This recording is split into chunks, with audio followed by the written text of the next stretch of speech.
Margaret Thatcher est la figure politique la plus importante du Royaume-Uni durant la fin du XXe siècle. En même temps, c'est une figure extrêmement controversée. Elle a été la première femme à conduire le gouvernement du Royaume-Uni et elle l'a conduit avec une position très singulière. Elle ne vient pas de l'establishment, elle est une fille d'épicier. Elle n'est pas pragmatique, c'est une idéologue.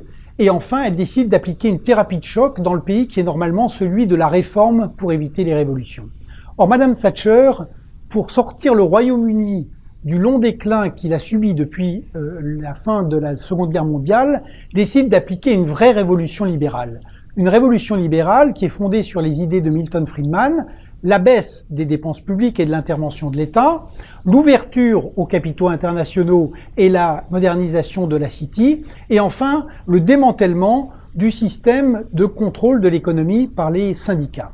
Quand on regarde son bilan, il est plutôt flatteur. Il est bien vrai que Madame Thatcher a réussi à relancer l'économie britannique et à redynamiser la société britannique au prix de la montée des inégalités et de la pauvreté, au prix aussi de la montée de la dépendance vis-à-vis de la City.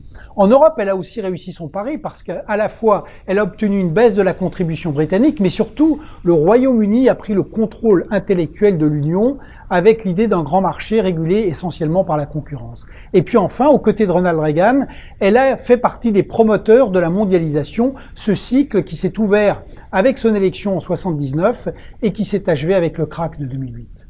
Mais le paradoxe ultime, c'est ce que finalement le leader des mineurs, Arthur Scargill, n'avait pas réussi à faire, c'est son lointain successeur Boris Johnson qui l'a fait, c'est-à-dire que ce sont bien les conservateurs aujourd'hui, conduits par Boris Johnson avec le Brexit, qui sont en train de lancer le cycle de la démondialisation.